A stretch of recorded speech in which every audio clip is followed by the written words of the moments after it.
Hello everyone and welcome to DTBTV. I've just got back from putting my Friday night football on, and as I was in the bookies, Everton fans started ranting at everybody in the bookies, and he was just going, "Oh, did you see that? Finally he's been sacked, Rafa. He just came in to destroy our club," and he did. He destroyed the club. Every part of it. Ferguson didn't want him, no one wanted him, and he destroyed the club, and look where we are now. I can get that they would be a bit angry about that, because in the way you would be if an Everton manager came to Liverpool and did that, then you could understand. So I get that. I've got friends that are Evertonians. This is not a major dig at Everton. It's just there's a big percentage of their fans that are, which is what they call in the city, bitters. But this lad takes it to another level. Now, I only realised halfway through the conversation that turned into an argument that he was the one that was on YouTube the other week that was going, "There are afterbirth. Now, you couldn't get any kind of intellectual conversation out of this man. I was basically saying to him, look, I agree with you, Rafa wasn't the right man, but he never went in there to fail. He's not that type of manager." He says, "Well, look at what shite he bought. He bought Rondon, he bought this." I said, "Yeah, he got them because you had no money. You had to wait for the next window because financial fair play kicked in then." So I said, "You're blaming him for having to bring in Rondon and that. That's because that's all he had. He couldn't spend any money. So in fact, he did well getting Rondon, Demarai Gray for 1.6 million, Andros Townsend on a free. They were actually their best players, apart from Rondon, but they were actually their best players in the first few weeks of the season. So I was trying to defend Rafa, but I would have defended any manager.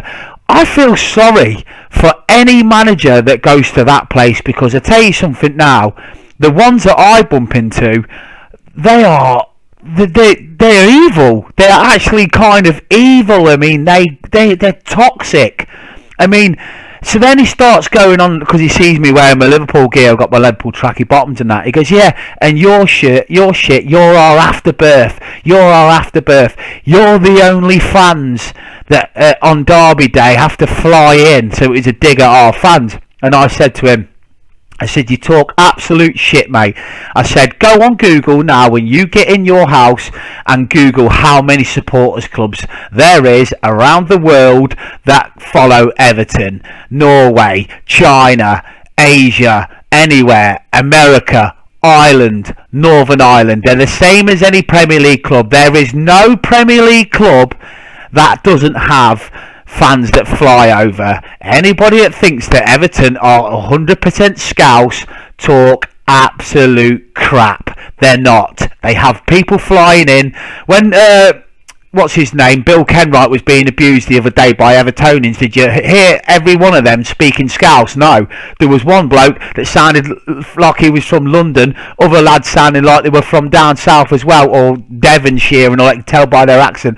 These people, and then he starts going on about the stadium. "Oh, well, Anfield's a shithole. Look at the state of it. What are you going to do after you've built that Anfield Road end, eh? You won't be able to build it any bigger." I says, "So?" I says, 60,000 is enough. 61,000 that will do us for now. "Oh, well, we'll have a better stadium than you." I says, "Go and have a better stadium than us." I said, "Because we've got 6 European Cups. We've won a Premier League title." Then he starts going, "Yeah, well, Man City have won more Premier Leagues than you." So typical Evertonian, he starts reeling off Man City's honours. I went, "Yeah, with oil money." And he goes, "Yeah, well, what's your money? Fucking baseball money." And he's getting, he can see his eyes about to explode. It's like talking about Liverpool like they're a paedophile or they're a murderer.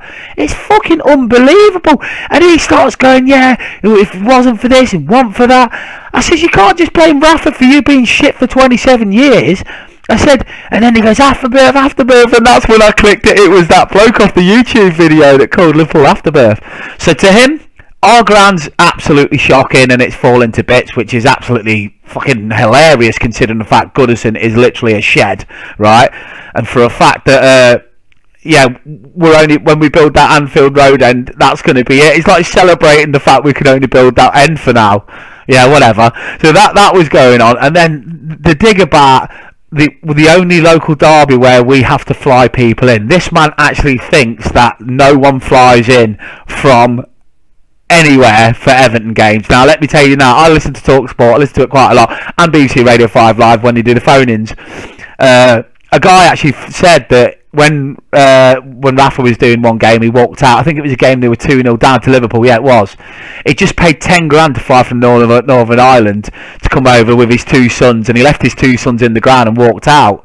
He had to pay for the whole package, the flights. I think he said it cost him a few thousand quid because it was his first match with his boys. So that's nonsense. I mean, they have supporters clubs all over the world. I mean, Jesus Christ. I mean, these people actually believe that Everton's full of Scousers, that Everton is...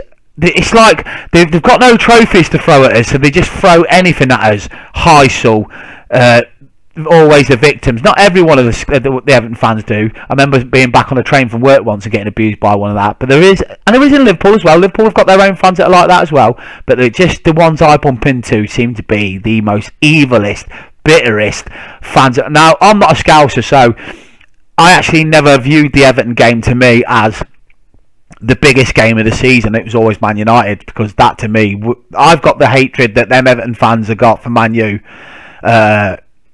Yeah, when we wasn't winning leagues and European Cups, or winning the league and the European Cup, I could have been a little bit worse.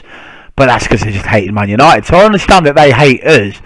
But then then this is what changed it for me. I understand Everton hate Liverpool, Liverpool hate Everton. That's not what this video is about. I'm doing this video about this next bit. I then said, just to try and bring the conversation down a bit, I said, look, mate, I said, at the end of the day, I said, Rafa's gone now. You've got Lampard in. I said, I actually think he'll do well. You've got Van der Beek, great signing. Dele Alli, great signing. You know, just trying to bring it back to football. And then I said, by the way, I said, my family's from Scotland. I said, I know the Rangers player Patterson, really, he'll do really well for you, be a great signing. What? He's shit.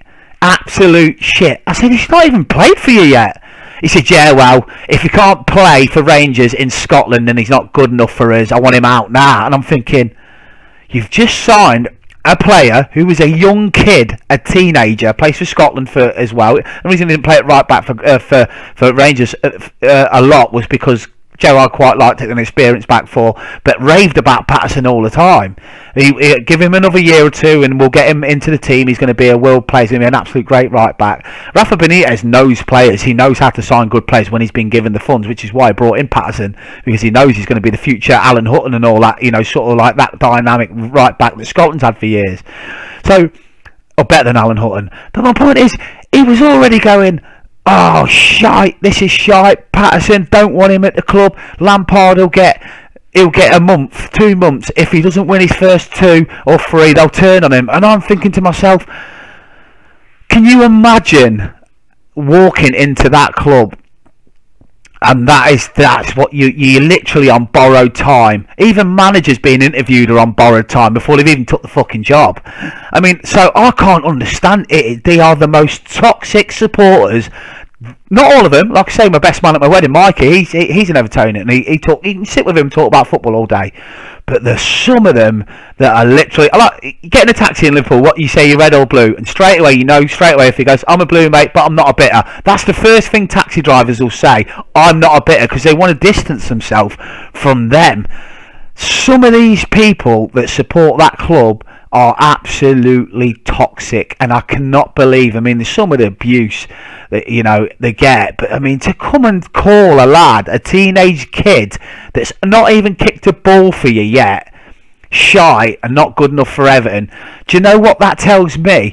Any signings that Rafa has made now are on borrowed time. They won't get given a chance, because fans like that will say that's because that red shite brought him in. So I'm guaranteeing you now there'll be Everton fans wanting them signings to fail just because Rafa signed them. They won't want this Patterson to go and be a legend at Everton now, not because Rafa signed him. That shows you the absolute maximability, the maximisation that these hate Liverpool to the point where they would rather their club did shit or their players did shit if they came from Liverpool or anything to do with us. Unbelievable. And I can't believe that bloke. I mean, how the hell he hasn't had a heart attack yet, I don't know, because his blood pressure must be 180, 190, because if he lives and breathes that he's watching our stand getting built, just to see if when it's finished we can't build no more. Or I mean, reeling off Man City's trophies was embarrassing, but that is what it is. But not all Everton fans are like it, but that was an eye-opener. You'll never walk alone.